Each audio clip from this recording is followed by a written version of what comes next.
Chilling tales for dark nights.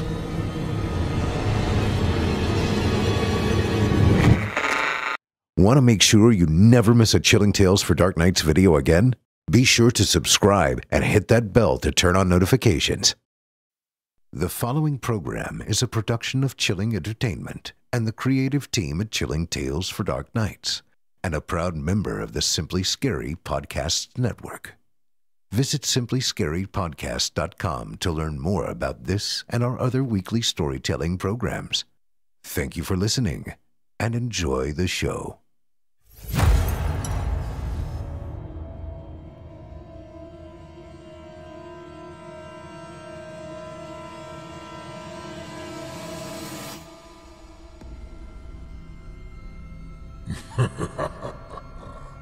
Good evening. I'm storyteller Otis Jiry, and I ain't your grandfather. From where I'm from, we don't do bedtime stories. And if that's what you were expecting, you're in the wrong place. If it's terrifying tales you're after, well then, I've got just the thing. Get comfortable, settle in, turn off the lights, if you dare. Your night is about to get a whole lot darker. Who needs sleep anyway?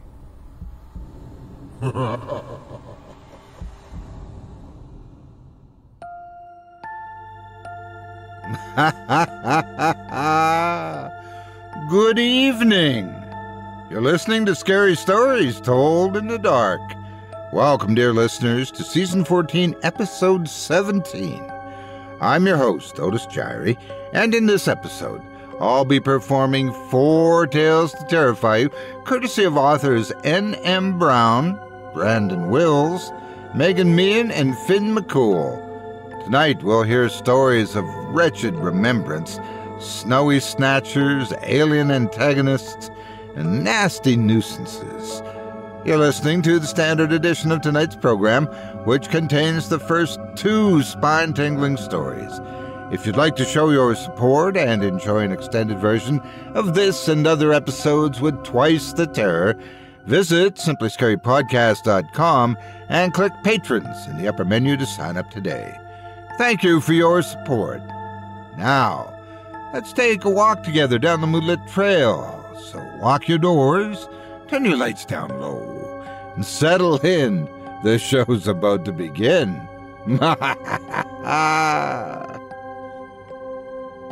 Sometimes you just can't see it coming. And then, surprise, you have a yard full of monsters just waiting to tear a piece out of you. Or maybe you're minding your own business, and then there you go. Something from another world decides that you're going to be its newest playmate. Let's take a trip with a few folks that just never saw it coming. Valentine's Day may have come and gone, but for some, love is forever. Even if, for one of those people involved, that love is well remembered.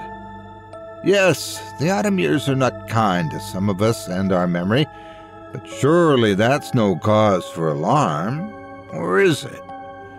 N.M. Brown presents a tale that'll make you wonder.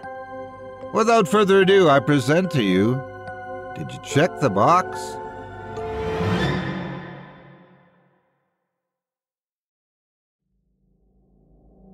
In a dilapidated house at the edge of a small, quiet town, where the shadows danced and the wind whispered secrets, was what was supposed to be my wife and I's paradise. Our once grand home now stood as a decrepit monument to the relentless march of time, haunted by the echoes of a life long forgotten.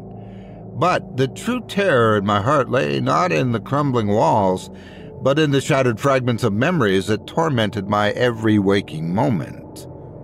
My wife, Maddie, was a prisoner of her own mind, ensnarled by the cruel tendrils of Alzheimer's disease.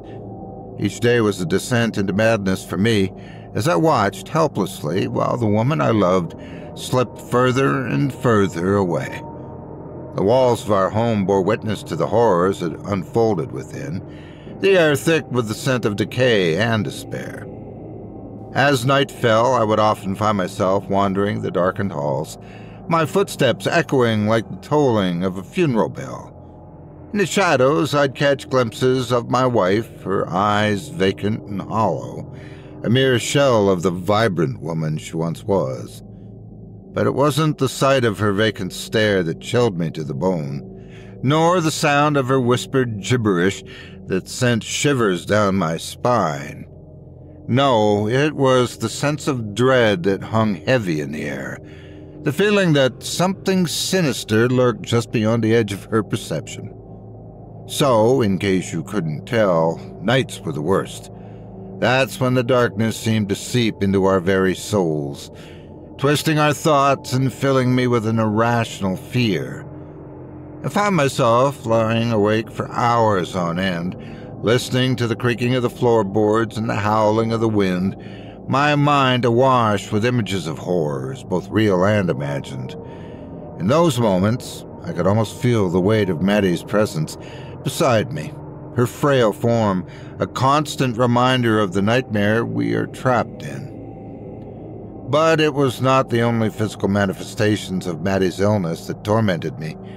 It was the memories of our life together, now tarnished by the cruel hand of fate.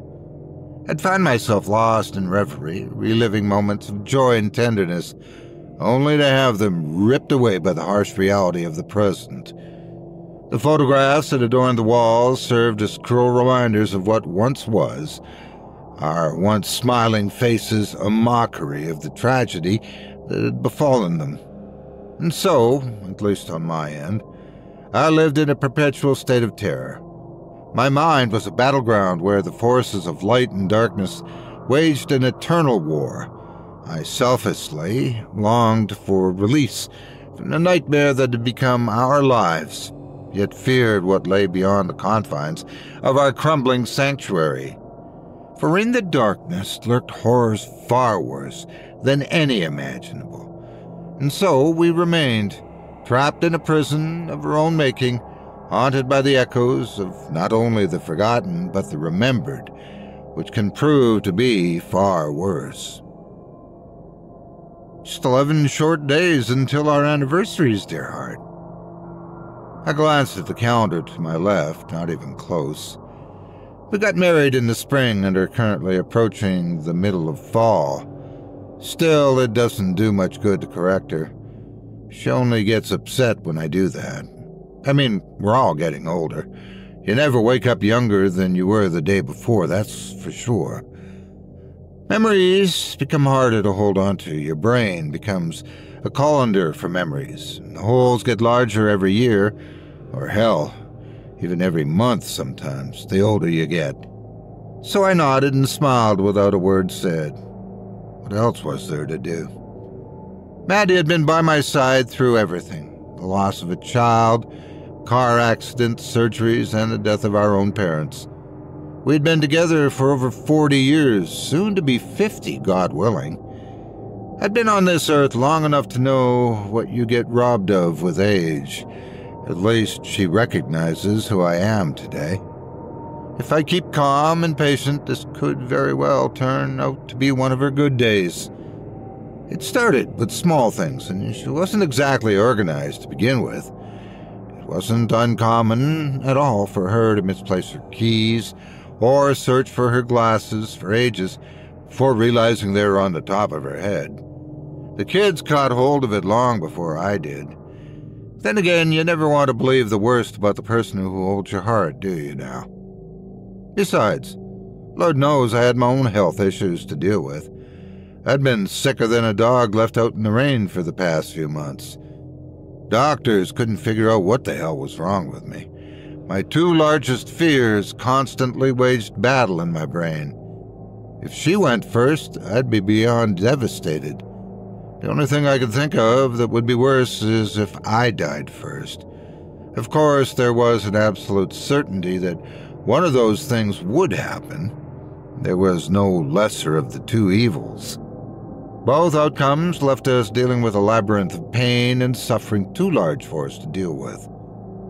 I looked at my wife sitting at the kitchen table and found myself painfully wondering if she would even realize if I was gone.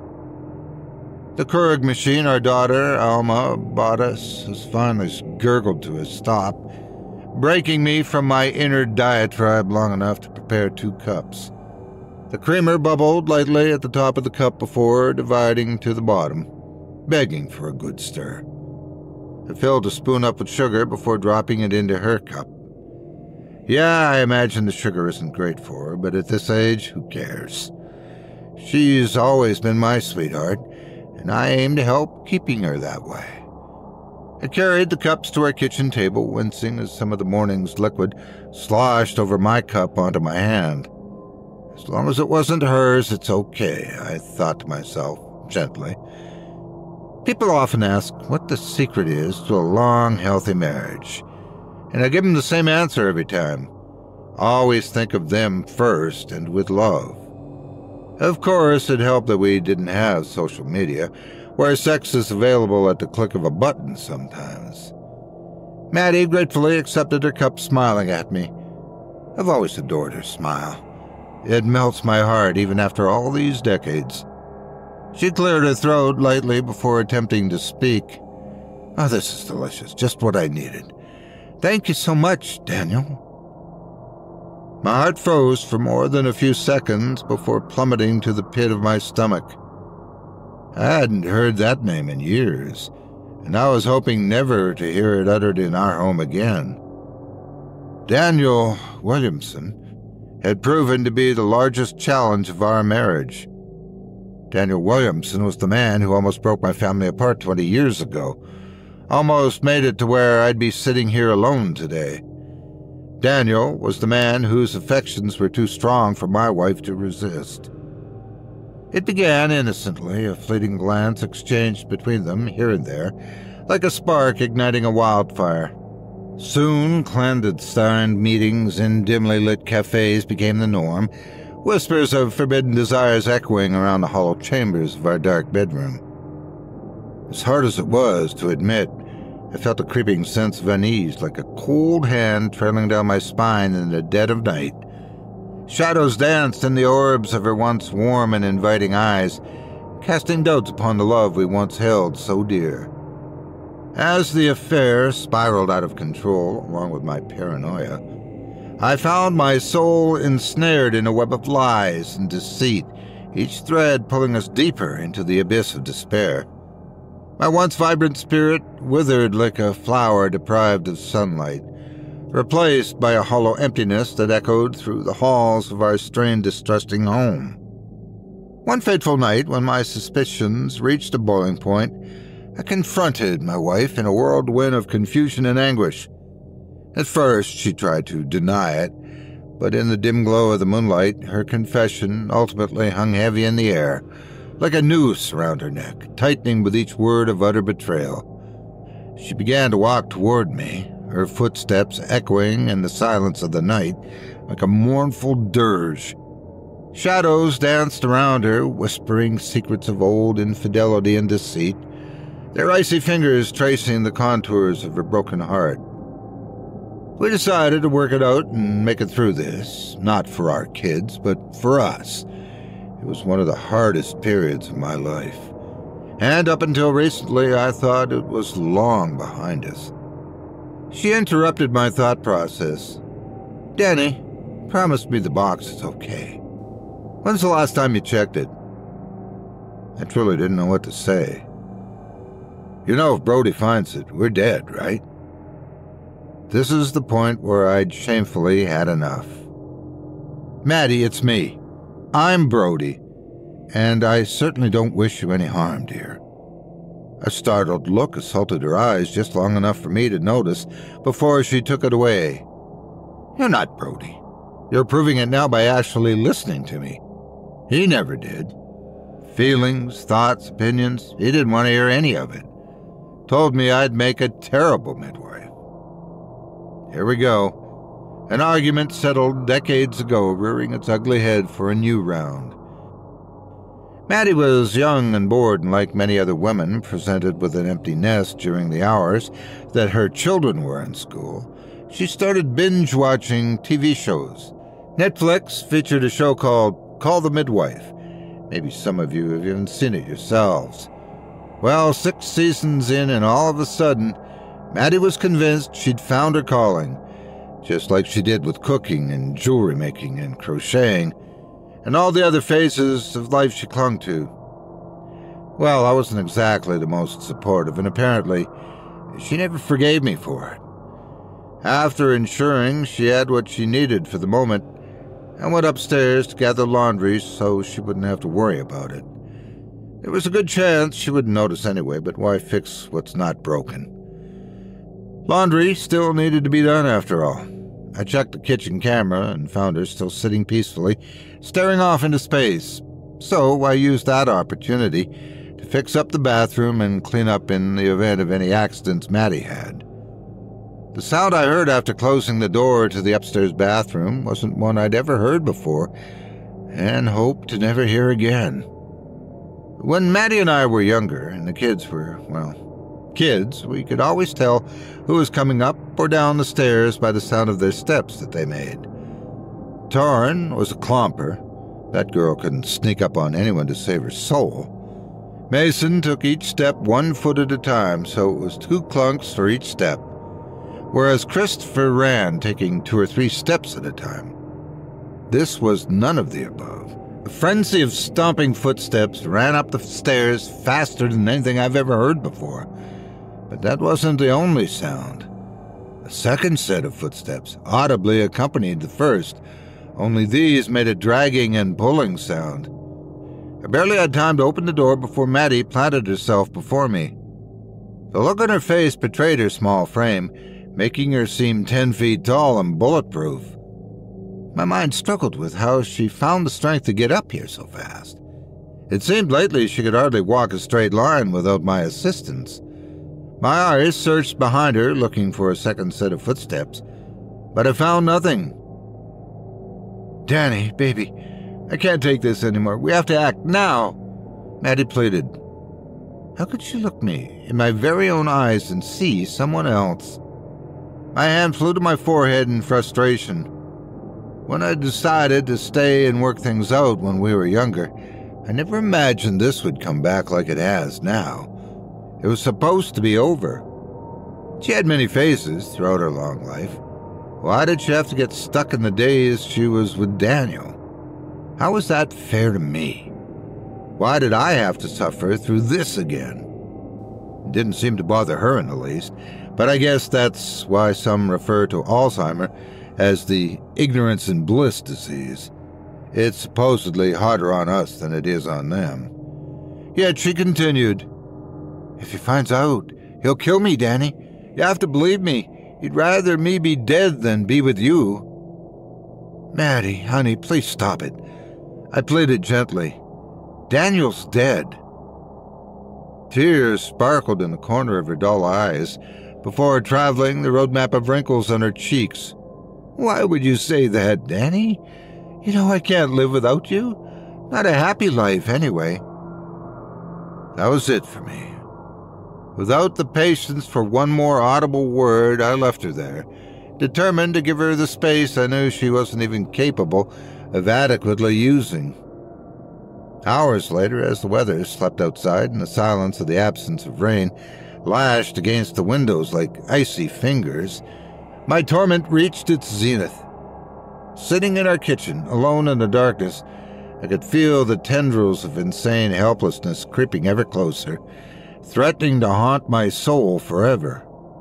Desperate for relief, I ventured into the heart of the house to the person who once brought me peace but now brought me sadness, to Maddie.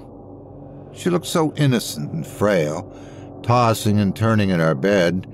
As I approached her bedside, an unexpected sense of dread washed over me, chilling me to the bones. The room seemed to pulse with a malevolent energy, the air heavy with the weight of unspoken horrors that had become our day-to-day life.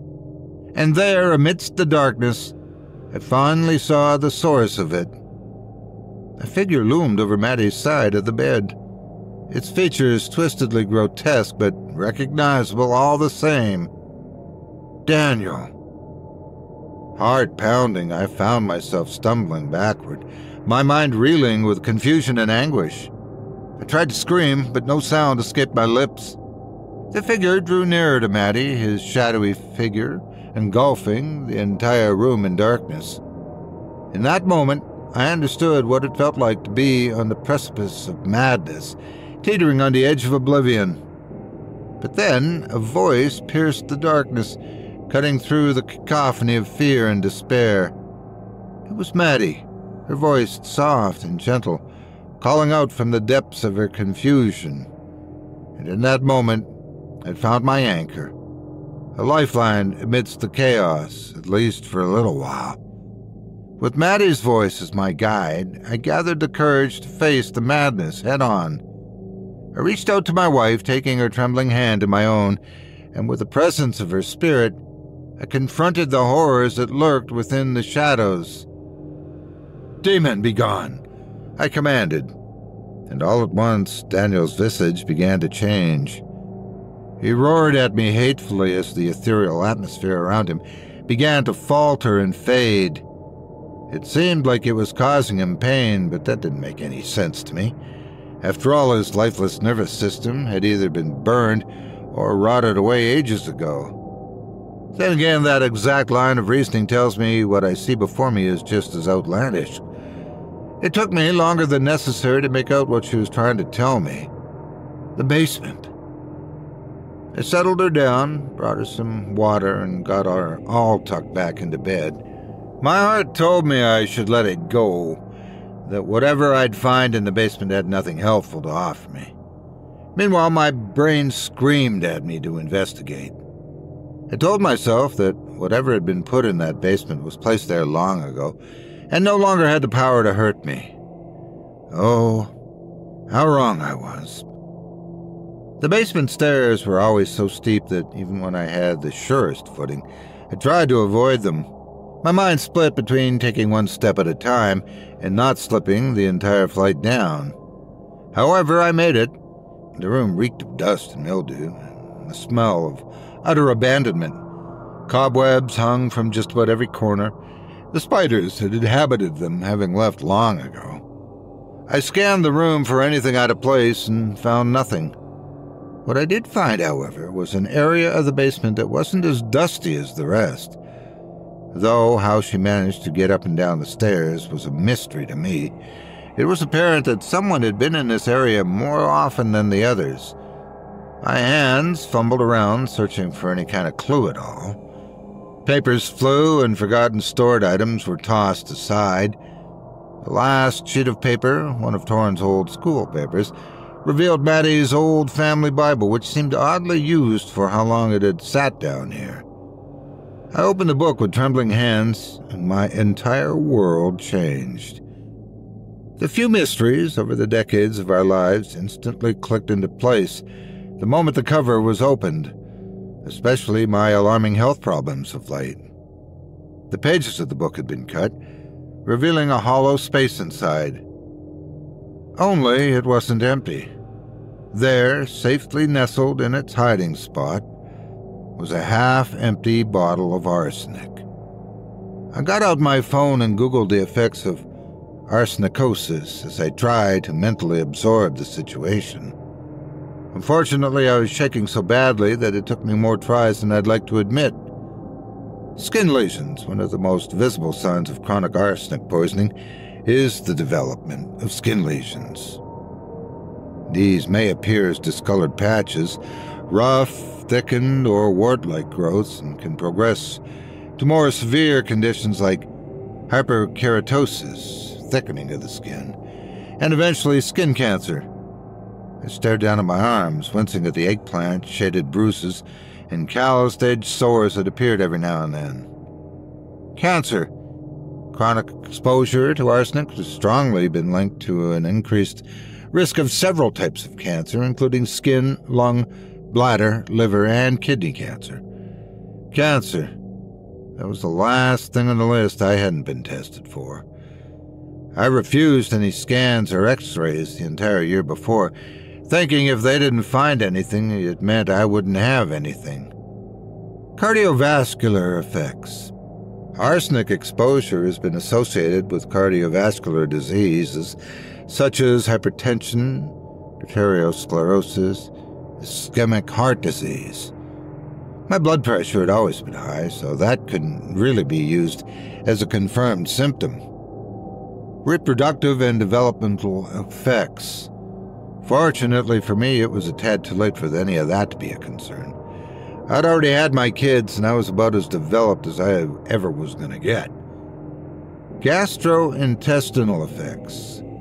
Chronic ingestion of arsenic-contaminated food or water can cause gastrointestinal symptoms such as abdominal pain, nausea, vomiting, diarrhea, and gastritis. Long-term exposure may increase the risk of gastrointestinal cancers, particularly at the liver, colon, and stomach. Again, hadn't been tested, and I've always had a somewhat sensitive stomach. Immune system dysfunction. Arsenic exposure can suppress immune function, making individuals more susceptible to infections and impairing the body's ability to mount an effective immune response against pathogens. Well, see, this one was hard to tell. When you got to be our age, your immune system was pretty much gone anyway. I put away my phone, resigned to the fact that it hadn't proved helpful. Still, although every symptom hadn't been confirmed, here it was in my very own hands. Sure, I could have thrown it all away, and I damn near did. But she got strong on the days that the devil had her mind, and there wasn't any reasoning with her either. If she came down here and found this gone, only God and Lucifer know what havoc she'd wreak. In her mind, I wouldn't be someone she loved. I'd be reduced back to what I was during her affair, an obstacle in her way, something she needed to be rid of. As far as punishment goes, it seemed to have taken care of itself in a twisted way. What was I supposed to do? Call the police on my 78-year-old wife? With how the healthcare system is, there was just as much a chance of me being carted off as her. I figured emptying the bottle down the sink drain, washing it vigorously, and replacing it with water was just about the best option I had. So here I am left, sitting alone in my basement with a bottle of arsenic water in one hand, and nothing but heaps of regret in the other. I'd always been thankful for her good days when she had her memory back, when I had my wife back.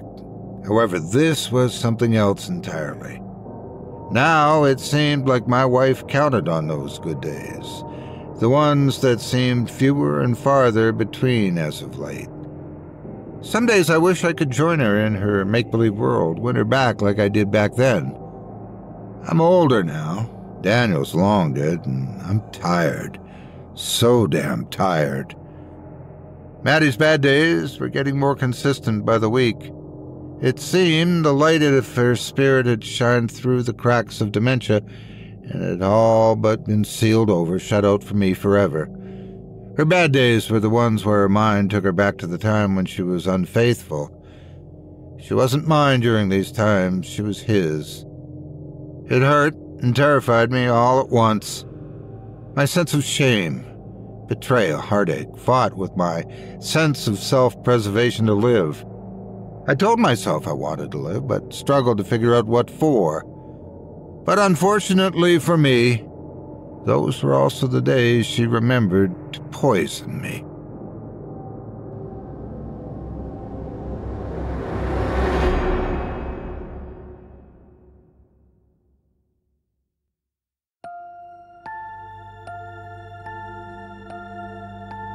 I hope you enjoyed Did You Check the Box by N.M. Brown as performed by yours truly.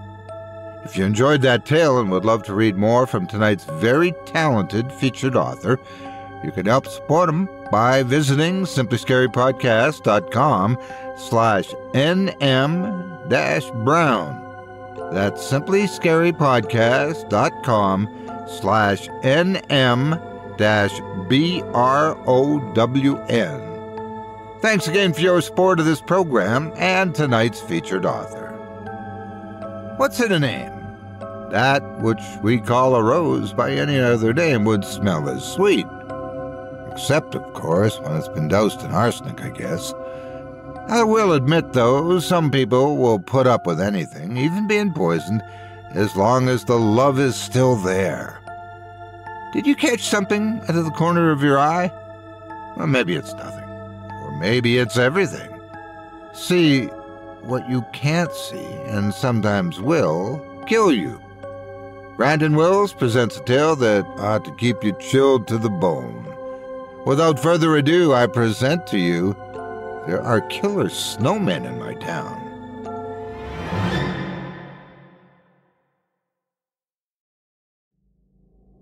Christmas was just a few days away. My son Ezekiel and I were doing some last-minute shopping at the local mega mall. We chatted as we walked around, trying to avoid bumping shoulders with the passers-by. After hours of exhausted walking and gawking, we took a break to eat at a local sandwich joint in the eatery section. I ate my usual buffalo chicken sub while Ezekiel told me about his latest video game accomplishments. So, Manuel and I were teaming up against Enrique and David when, hey, what's that? His eyes shot over my shoulder toward the window facing the vacant desert stretching around the mall's back end. He had a look of surprise mixed with shock. Curious, I spun around to look but saw nothing besides sand and rocks. What is it? It's a snowman, Dad. Don't you see it? I laughed. The snowman. Zeke, you must have burned your eyes out from staring at your TV too much. No, Dad, really? You don't see it? Zeke, it might be December, but it's 70 degrees. We live in southern Arizona, for crying out loud. Have you ever seen snow here? Well, never, Dad. I know. It doesn't make sense to me either. You really can't see it. I was growing concerned about my son. He was insisting on seeing an imaginary snowman in the middle of the Arizona desert. How would you feel? I wondered if he was stressing out with school and his competitive gaming hobby. I thought about asking if he'd had an accidental blow to the head, but instead I said, I think you should give up gaming for a bit. Maybe the stress is doing something to your eyes. Yeah, could be. I think I will. Christmas went by with no other strange events. Ezekiel took that break from gaming until he unwrapped the new games that Santa left under the tree. Do you think it's safe to play now, Dad? Yeah, sure, it's Christmas. To hell with restraints, I said as I took another sip of the Moscato that Eliza had uncorked for us to share while we watched Ezekiel, our only child, eviscerate his wrapped gift as if he were still a little boy. I had some flashbacks of him being 5 years old and eagerly opening the obvious bicycle we had gingerly wrapped the night before. It made me tear up a bit, to be honest. Watching your kid grow up is one of the most rewarding and painful things you'll do as a parent. He rushed upstairs, and a few minutes later I could hear him laughing and talking to his friends. I'm back! Yeah, I just needed a break. Don't worry, I'm not rusty. Shut up, Manuel. Your mom would for a cheeseburger. The weird began again shortly after New Year. It was around January 5th that Ezekiel walked into my office one evening. He had a look of exhaustion and fear, something you'd maybe see a soldier have, not a teenage boy. What's up, Zeke? You okay? You look like you pulled an all-nighter with the boys. I quipped with a chuckle, but he didn't even crack a slight smile. No. Well, what's wrong then, bud? Remember how I saw that snowman at the mall before Christmas? I had just remembered that incident. With all the commotion around the holidays, scheduling when and where to go, and getting the house for guests, my mind had wiped that particular memory from the slate. Yeah. What about it? It's here now. You saw it again? Yes, and it's outside the house, Dad. Like, right this instant. It's been staring up at my window. A snowman staring up. That's unusual. Almost as unusual as How in the hell would you get snow to stay solid when it's in the 50s tonight? I'm serious, Dad. I hate to admit it, but I'm scared. Why are you scared of a snowman, Zeke? It's just crystallized water. No, Dad. I get a weird feeling about this. I noticed it moved, too. Oh, God, Zeke. Listen. Mental illness wasn't a problem on my side of the family, but Eliza's mother was a diagnosed schizophrenic. I wondered if he may have developed something akin to that. No, Dad, please. Can you check? Maybe if you step outside, it'll scare it away. I sighed. All right, Zeke, I'll go look. I stepped out the front door to the calm, mild evening. The wind was chilly, but nowhere near suitable for snow. Eliza and I had grown up in West Virginia. I knew what snowy weather should be like. Back home, this is the weather they'd have in late spring. I looked at the sky, and there were only a small puff of clouds, nothing accumulative. I walked over to where Ezekiel's bedroom was, searching around for any signs of a prankster, or if by some rare chance, snow.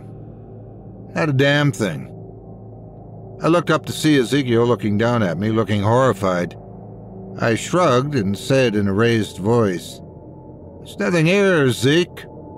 "Dad, it's right behind you."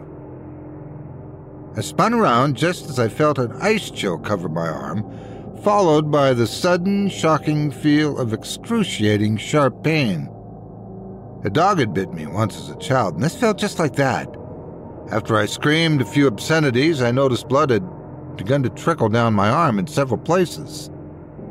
After I slammed the door shut and engaged all 4 types of locks, I darted for the bathroom to assess my wound. There were 10 deep gashes along my bicep. Crap. These wounds are going to need stitches. "Zeke, will you go start the car?" Once I arrived at the clinic, I told the doctor that a dog had bitten me. She examined it and replied, "It's a strange-looking bite for a dog bite. All the teeth look pointed, maybe triangular. You sure it was a dog?" I insisted it was just a dog, and she shrugged it off as she sewed the wound shut. We didn't say much on the way home. Ezekiel just stared out the window, and I navigated through the light traffic. We were a few minutes from home when he finally spoke. "I saw it bite you." Caught me off guard, so I replied, "What did?" "A snowman. Only it changed. It wasn't the ordinary-looking snowman it always is. Its eyes stretched wide, and so did its mouth. Its teeth changed into daggers, Dad. I tried to yell to warn you, but it lunged at you so fast, I almost jumped out the window." "Zeke." I took a deep breath, calculating what to say next. "I don't know what that was, but it was real. I don't know why you can see it, but I can't. I think we're in real danger. We may need to sell the house and move to West Virginia. My sentence was cut short. Once I had turned the exit off the main road, Ezekiel screamed. I don't mean a gasp. I mean a blood-curdling scream that caused me to slam on the brakes. "Dad, there are snowmen everywhere. Every house has one in the yard. They're all facing the front doors." Up ahead, I saw one guy walk outside, his work case strapped over his shoulder, and his key fob armed to unlock his SUV. Before he had a chance to do so, he vanished. Faster than you can blink. The man was no longer there. Ezekiel screamed again. "Oh my God, Dad! The snowman's eating him. There's blood everywhere. Oh my God, Dad, nobody's safe." "Zeke, you won't believe this, but to me, he just vanished.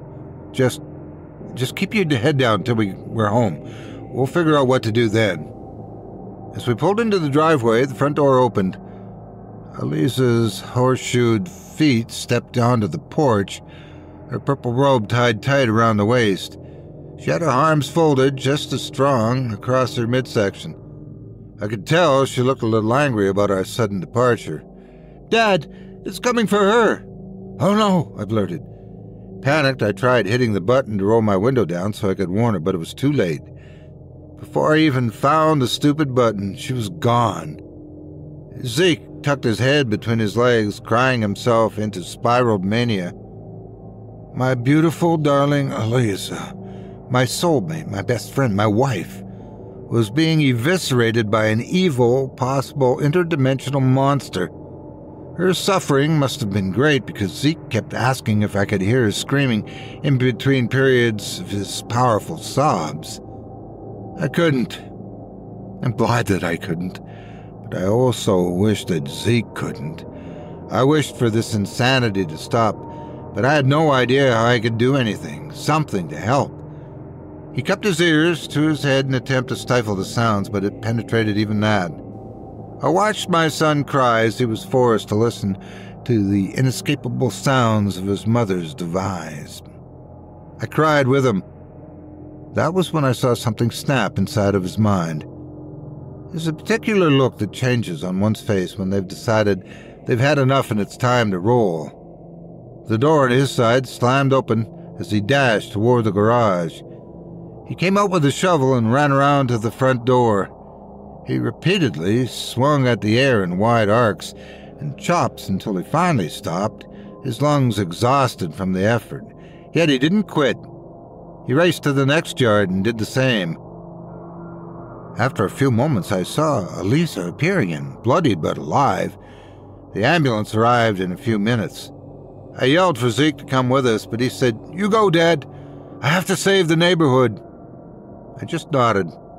I was proud of my son, even though I couldn't see what he was fighting. There was no doubt they were there and terrorizing our street. The doctors were able to save Elisa, minus a few fingers and several large chunks of flesh. When they asked what happened, I said I found her that way when I came home, and I mentioned how I was attacked by a dog earlier that day. They'd never believe me if I told them that a flesh-hungry snowman was the actual perpetrator. When we came home, the shovel was leaning near the front door. Ezekiel met us, looking as tired as he would if he had just run a marathon. They attacked a few more, he told me, after we'd settled Elisa in bed. "Yeah? How do you know?" "I saw people walking around looking for them. Some of the missing were pets, and the others were people. I saved Ted, who lives down the street. I just finished off a snowman when I heard him yelping for help. It frightened him and he'd fallen on his butt. The thing was inches away, almost close enough to grab him when I knocked its head off. He took a swig from his root beer, sighing. It wasn't just our street either. They've been all over town. I wouldn't be surprised if missing person posters started popping up in the next few days. I think they attacked street by street because Sleepy Hollow roads, there were lots of people out searching. I tried to help, but I had to gingerly step over the corpses of dead pets, and a few dead people as well. I couldn't tell them the truth of what I could see, or they'd have chased me away like I was some kind of lunatic. I think only their intended victims can see them. That they have to pull you into their dimension or something like that for them to attack. I don't know. This all just seems so insane to talk about. Well, I think that settles it then. I'll put in a transfer notice for my job, and we're moving back to good old West Virginia, where killer snowmen don't exist.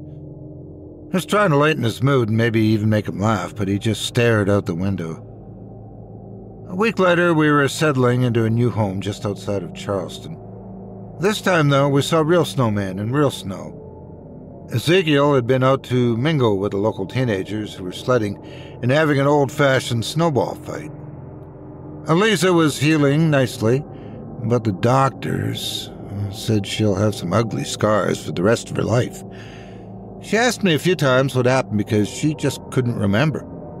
I told her the story about the dog attack, and at first she dismissed it, saying she didn't remember a dog at all, but she began to accept it. Would you have the heart to tell her your partner the real story, the real truth? I craved that normalcy, and if not speaking about what happened would grant that, then so be it. I just wanted things to go back to what they were. I wanted Elisa happy and healthy. I wanted Ezekiel and me to quit obsessing over these snowmen, and though I loved it here in West Virginia, I just wanted to be back at home in Arizona. The cold sucks, the biting wind sucks, the frozen, treacherous, curvy roads suck. Only that's not the worst thing. One night I was gazing at the empty woods behind our house when I saw something peeking from behind a tree. It was one of those snowmen. The creature stretched its sharp-toothed mouth into a long, wide grin this time. Its thick hand rose to point directly at me. I hadn't told Ezekiel yet, mostly because I'm unsure how he'd take it, but I knew one thing for sure: the location of that shovel. He came home that evening looking like he'd just rolled in the snow all day. "Well, did you win?" I asked, trying to poke fun at his appearance. "I don't know. It was just fun. The first time in a long time." He walked upstairs to his room and I heard him hop into the shower. I checked on Eliza and found her snoozing in a haze of prescription painkillers. They said she'd need a few more skin grafts before the ordeal would finally conclude. When she awoke earlier that day, she told me she worried I wouldn't find her attractive. "Honey, I married you for your soul, not the vessel it's riding around in. We'll get old, saggy, and wrinkly, and you'll still have to fight me off." She grinned, rolled over, and drifted off to her drug-induced sleep. Once satisfied that she was comfortable, I walked downstairs to look out the window again. The snowman was even closer now. It was a few trees away from the house now. The snowman was moving and not afraid to show me that it could. Ezekiel never mentioned that he'd seen them do that before. Are they more mobile and agile in the colder weather of Appalachia? I was staring into this thing's black coal eyes when Ezekiel entered the kitchen. "What you looking at, Dad?" "You aren't seeing snowmen now, are you?" he said, then chuckled to let me know he was joking. It caught me a little off guard. "Huh? Oh no, I just missed the woods is all. I loved adventuring into the hills as a kid. My friend and I came up with various things to do up there. The woods inspire a lot of crazy ideas. Hey, here's one. We should go hiking when the weather warms up." "Sure, Dad, I'd love to," he said as he walked off, probably to go play video games with his friends, back in faraway Arizona, armed with toasted pastries and a glass of milk. I turned back toward the window, but they were gone. With my boots strapped and coat zipped, I found the bravery to search around. Not a single physical shred of proof that what I was seeing had been there. But I knew they were real. They almost killed Eliza. I knew that I was not crazy. I didn't see the monsters for a few days. The next time, it happened while I was driving home from a late shift. I was annoyed, tired, and desperate for the soft, awaiting comfort of my bed. The roads in West Virginia are windy, with sharp turns aplenty. It was around one of these sharp turns that led to a small town that I saw the snowmen again. They were all turned to face the road.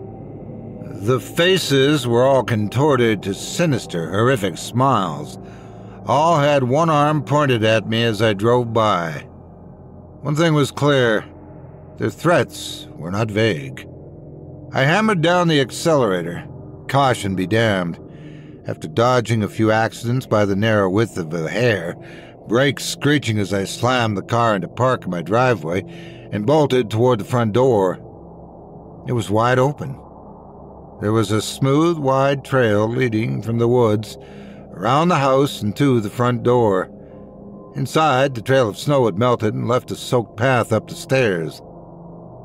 I don't know how they made it without legs, but then again, they were killer snowmen, and nothing about them made sense. Eliza and Ezekiel have been missing for 12 long days. There was no gory scene like what happened to Eliza the first time. They were just gone. The police have questioned me several times, but I think they've now ruled me out as a suspect.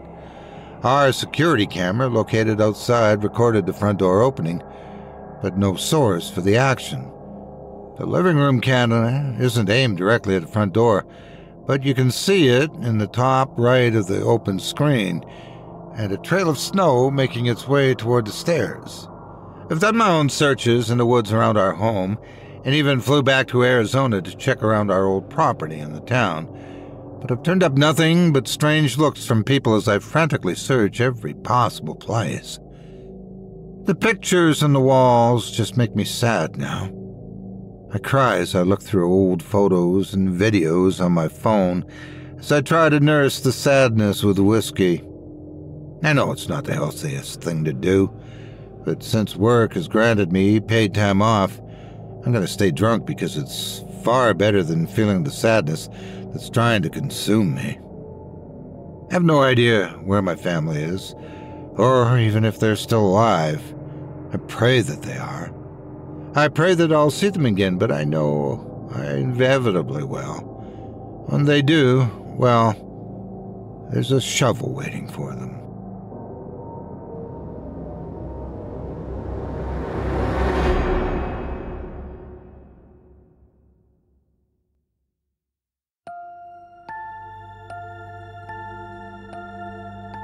I hope you enjoyed There Are Killer Snowmen in My Town by Brandon Wills, as performed by yours truly.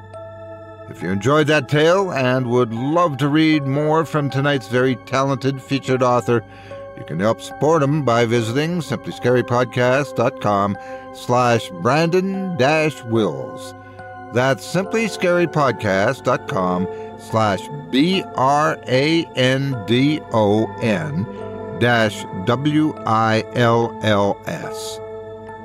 Thanks again for your support of this program and tonight's featured author. And more than that, a thank you to all of tonight's featured authors. Now, before we go, I'd also like to take a moment to thank you personally for joining me on this episode of Scary Stories Told in the Dark.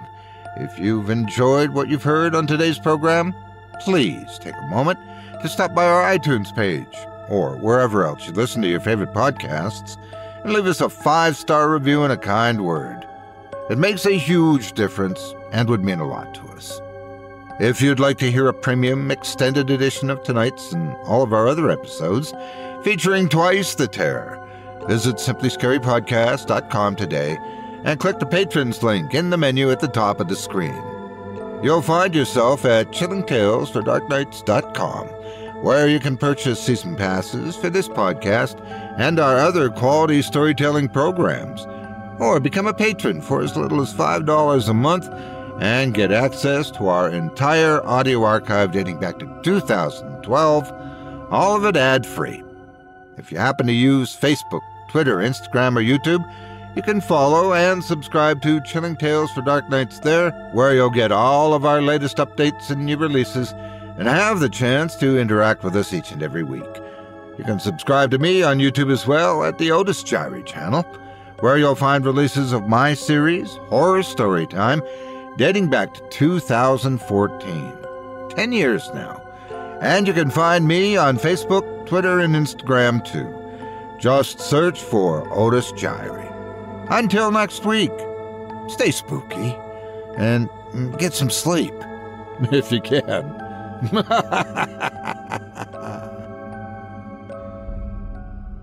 Thanks for listening. You've been listening to Scary Stories Told in the Dark, a production of Chilling Entertainment and the creative team at Chilling Tales for Dark Nights, and a proud member of the Simply Scary Podcasts network. Visit simplyscarypodcast.com today to learn more about our network and our other amazing storytelling programs. Tonight's program was hosted, and its featured stories performed by yours truly, Otis Jiry. Selected stories have been adapted with the kind permission of their respective authors. Original music provided by Luke Hodgkinson and Jesse Cornett. Sound design and final mixing and mastering provided by executive producer and director Craig Groshek. Program's artwork and logo by David Romero. If you're looking for some fresh tales on a daily basis while waiting for the next podcast, check out my YouTube channel, the Otis Jiry channel, and my extensive collection of narrated tales there. Simply search on YouTube by my name, and you'll find me. And don't forget to subscribe and press the bell notification icon to get my latest releases. Got a scary tale of your own that you'd like performed? I take submissions. Email it to me today at Otis at simplyscarypodcast.com to have your terrifying tome considered for production in a future episode of this show. That's OTIS at simplyscarypodcast.com. If you've enjoyed what you heard on tonight's program and are joining us on your favorite podcast app, subscribe to us to be sure you never miss an episode, and leave a 5-star review and a comment. Your feedback means a lot to me. You can also follow Chilling Tales for Dark Nights and yours truly on Facebook to connect anytime and get the latest updates on this and other programs and my channel. If you're listening on the Chilling Tales for Dark Nights YouTube channel, do us a favor and hit the subscribe button and the bell notification icon for ctfdn as well, to get more spooky tales from me and the crew, and another episode of this program each and every Wednesday. And don't forget to hit that thumbs up button to tell us how we're doing and leave a kind word or a request. And don't forget to visit us at chillingtalesfordarknights.com and consider supporting the team by becoming a patron. In addition to helping us out, you'll get exclusive access to our audio archive and ad-free downloads of all your favorite stories, including those you've heard on this program. As for me, I'll be back next Wednesday with more terrifying tales to keep you up all night. But that's all right. Who needs sleep anyway?